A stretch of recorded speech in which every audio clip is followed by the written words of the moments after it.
अस्सलाम वालेकुम friends, welcome back to my channel Laiba health tips. Friends, आज मैं आपको खुश्की बरबगाने और हमेशा खुश्की से निजात के लिए आसान और आजमूदा टोटका बताऊंगी। नहाने से पहले सिर्फ ये एक छोटा सा काम करें जिससे आपकी खुश्की ज़िंदगी भर के लिए ख़त्म हो जाएगी और फिर कभी नहीं होगी।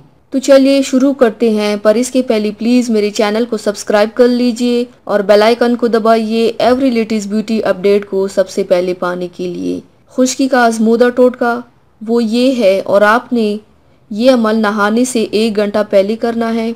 नहाने से कबल 3 से 5 खाने की चम्मच नारियल का तेल और 1 नींबू का रस तेल में निचोड़ कर सर में लगा लें और फिर कुछ देर तक मसाज करें और तेल 1 घंटा लगा रहने दें। फिर बाद में शैम्पू कर ले। इंशाल्लाह खुश्की हमेशा के लिए ख़त्म हो जाएगी। तो व्यूवर्स, थैंक्स फॉर वॉचिंग। मेरी वीडियो को लाइक और शेयर ज़रूर कीजिएगा। मिलते हैं एक और नई वीडियो में, तब तक के लिए अल्लाह हाफिज़।